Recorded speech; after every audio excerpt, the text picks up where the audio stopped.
हिरासत किसको ले लिया? हाँ, गिरफ्तार कर लिया। डीजल और पेट्रोल के दामों को लेकर कांग्रेस ने बंद का आह्वान किया है। बंद पूरी तरह से असफल है। कांग्रेस के छुटभइये नेता और गुंडागर्दी करके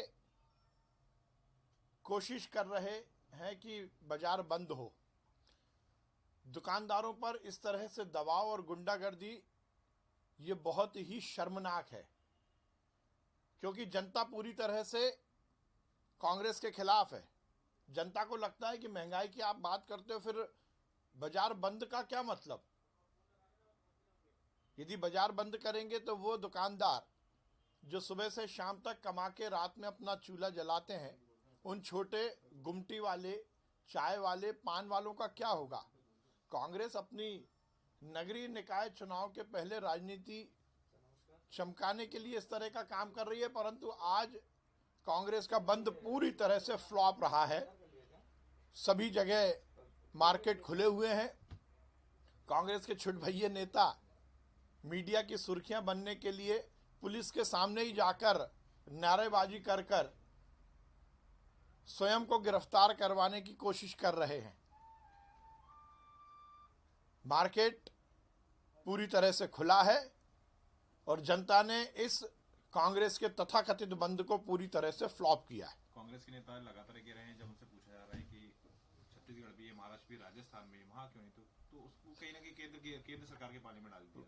सबसे आश्चर्यजनक बात यही है, यदि कांग्रेस महंगाई को लेकर आंदोलन कर रही है तो वो कांग्रेस शासित राज्यों में क्यों नहीं कर रही? राजस्थान में भी करना चाहिए, छत्तीसगढ़ में भी करना चाहिए। वो राज्य जहां पर कांग्रेस की सरकार है वहां पर भी इन्हें आंदोलन करना चाहिए। पर केवल और केवल अपने राजनीतिक उल्लू को सीधा करने के लिए ये प्रपंच करने की कोशिश की। पर मैं मध्य प्रदेश की जनता को बहुत बधाई देता हूं कि उन्होंने कांग्रेस के तथाकथित स्वयं की राजनीति को चमकाने के लिए किए गए बंद को पूरी तरह से फ्लॉप किया है। यह हम सबके लिए प्रसन्नता की बात है और जनता ने अपने अधिकार के लिए कांग्रेस को इस बात का संदेश दिया है कि इस तरह से अराजकता मध्य प्रदेश में जनता सहन नहीं करेगी। सर, पेट्रोल डीजल के दाम लेकिन जिस तरीके से बढ़ रहे हैं, आज 12वां दिन है जहां लगातार बढ़ते जा रहे हैं, उसका भार तो आम जनता को पड़ रहा है, उसका नुकसान तो उसको उठाना पड़ रहा है। देखिए, सीधी बात है कि पेट्रोल डीजल के दाम अंतर्राष्ट्रीय बाजार के दाम पर निर्भर करते हैं। अभी क्योंकि अंतर्राष्ट्रीय स्तर पर दाम बढ़ रहे हैं, इसलिए इसका रिफ्लेक्शन देश में भी आ रहा है। जब दाम कम होते हैं तो दाम पेट्रोल और डीजल के हिंदुस्तान में भी कम होते हैं। ये सीधा अंतर्राष्ट्रीय बाजार पर निर्भर करता है। सर, दाम से ज्यादा टैक्सेस लग रहे हैं, केंद्र के अलग लग रहे हैं और राज्य सरकार के अलग लग रहे हैं, 32% टैक्स लग रहे हैं। देखिए, सीधी बात है, ये टैक्स तो कांग्रेस की सरकार के समय बढ़ाए गए थे। हम जब बोलते थे लगातार कमलनाथ जी की सरकार ने मध्य प्रदेश में अराजकता की स्थिति बनाई थी। महंगाई बढ़ाने का यदि श्रेय जाता है तो कांग्रेस को जाता है। उन्होंने लगातार इस देश में इस तरह की पॉलिसी बनाई जिससे गरीब होता रहा।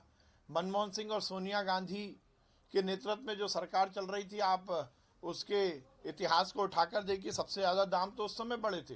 15 महीने में कमलनाथ ने मध्य प्रदेश में एक समानांतर अर्थव्यवस्था शुरू की थी, एक पैरेलल इकोनॉमी, और उसी का परिणाम था कि मध्य प्रदेश में जो अर्थव्यवस्था है वो पूरी तरह से डिरेल हो गई थी। हमारी सरकार तो आर्थिक अनुशासन रखते हुए हर जगह विकास और जन कल्याण के काम कर रही है। कांग्रेस की सरकार ने संबल योजना बंद कर दी, कांग्रेस की सरकार ने गरीब बेटियों की शादी बंद कर दी। मध्य प्रदेश के मुख्यमंत्री शिवराज सिंह चौहान जी को मैं बधाई देता हूं।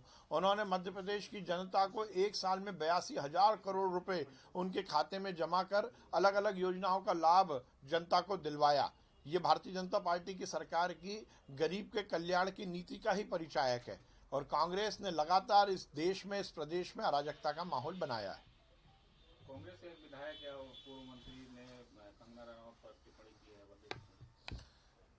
कांग्रेस का इतिहास रहा है, वो हर समय महिलाओं की बेइज्जती करते हैं, अमर्यादित भाषा बोलते हैं और ये इतिहास कांग्रेस का दिल्ली से लेकर भोपाल तक चलता आ रहा है।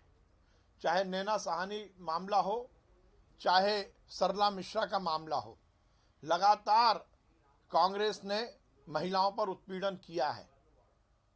हर महिला के प्रति अमर्यादित भाषा का प्रयोग करना ये कांग्रेस की परिणति है। और क्यों ना हो, जिस कांग्रेस में विलायत की,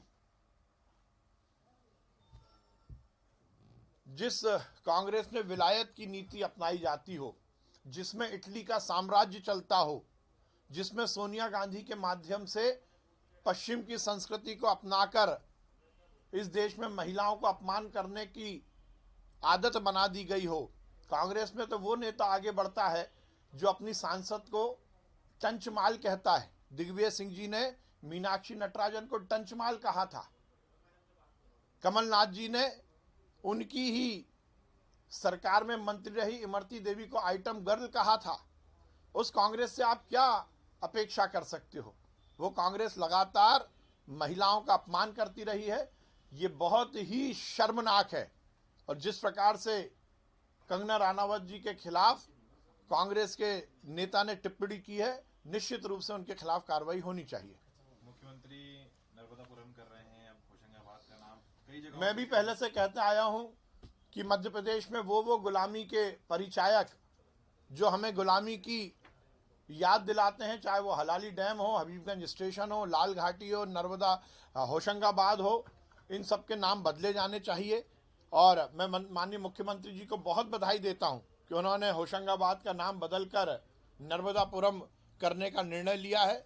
मध्य प्रदेश में की सरकार अब जो हमारे मध्य प्रदेश में गुलामी के परिचायक नाम हैं उनको परिवर्तित करेगी। इस देश की संस्कृति को सहेज कर रखना हम सबकी जिम्मेदारी है। इसलिए संस्कृति से जुड़े हुए, हमारी सांस्कृतिक धरोहर से जुड़े हुए नाम ही अब मध्य प्रदेश में लागू किए जाएंगे। इन सबसे अलग हटके कि कोरोना एक बार फिर से अपने पैर पसारते जा रहा है। इंदौर में केसेस ज्यादा निकल कर आ रहे हैं। देखिए, पहले से हम कहते आए हैं कि कोरोना अभी खत्म नहीं हुआ है। इसीलिए प्रधानमंत्री जी ने कहा है कि दवाई भी और कड़ाई भी। हमें निश्चित रूप से अनुशासन का पालन करना चाहिए। जो गाइडलाइन है उसका पालन करते हुए मास्क लगाना चाहिए, सोशल डिस्टेंसिंग का ध्यान रखना चाहिए और अनुशासन के साथ कोरोना से लड़ाई लड़नी चाहिए। इस देश के प्रधानमंत्री नरेंद्र मोदी जी के नेतृत्व में इस देश के वैज्ञानिकों ने वैक्सीन बना ली, पर वैक्सीनेशन के 45 दिन तक तो वैक्सीन जिसको लगी है उसको भी कोरोना का खतरा है। इसलिए जब तक वैक्सीन के 45 दिन नहीं हो जाएं, पूरा वैक्सीनेशन नहीं हो जाए, दोनों डोज का पूरे देश में वैक्सीनेशन समाप्त ना हो जाए, तब तक तो कोरोना का डर है ही। इसलिए हमें सबको पूरी तरह से अनुशासन का, गाइडलाइन का पालन करना चाहिए। जो प्रोटोकॉल है कोरोना के, उन सबके पालन करना चाहिए। कांग्रेस ने आरोप लगाया है कि सारंग जी, नरोत्तम जी और कैलाश विजयवर्गीय जी को पश्चिम बंगाल की जिम्मेदारी दी है, लेकिन ये कुछ कर नहीं पाएंगे। अब कांग्रेस यदि के नेता भविष्य वक्ता हो गए हैं तो मैं उनको कुछ कहना नहीं चाहता हूं, परंतु ये सुनिश्चित है कि अब ममता का बिस्तर बनने वाला है। जिस प्रदेश में राम के नाम को लेकर आपत्ति दर्ज करती हो वहां की बंगाल की सरकार, जिस प्रदेश में ममता श्री राम के नारे से चिढ़ती हो, जिस प्रदेश में हमारी संस्कृति को लेकर अनर्गल बातें की जाती हो, जिस बंगाल में सुभाष चंद्र बोस का अपमान होता हो, वो बंगाल जो रामकृष्ण परमहंस का है, वो बंगाल जो विवेकानंद जी का है, वो बंगाल जिसने वीरता देखी है सुभाष चंद्र बोस की, वो बंगाल जो रविंद्रनाथ टैगोर के साहित्य से इस देश की आज़ादी से जुड़ा हुआ हो, वो बंगाल जिसने हजारों क्रांतिकारियों को जन्म दिया हो, उसमें अब ममता की अराजक सरकार नहीं चलेगी। जो घुसपैठियों को संरक्षण देती हैं, जो आतंकवादियों को संरक्षण देने की बात करती हैं, जो बंगाल को तोड़ने की बात करती हैं, जो बंगाल के विकास के खिलाफ जाती हैं, जो हिंदुओं के खिलाफ बात करती हैं, जो राम के खिलाफ बात करती हैं, उसमें हम यदि कुछ कर पाएंगे तो यह हमारा सौभाग्य होगा। इसलिए कांग्रेस फिक्र ना करे, हम जाए ना जाए, अब ममता जरूर बंगाल से चली जाएंगी।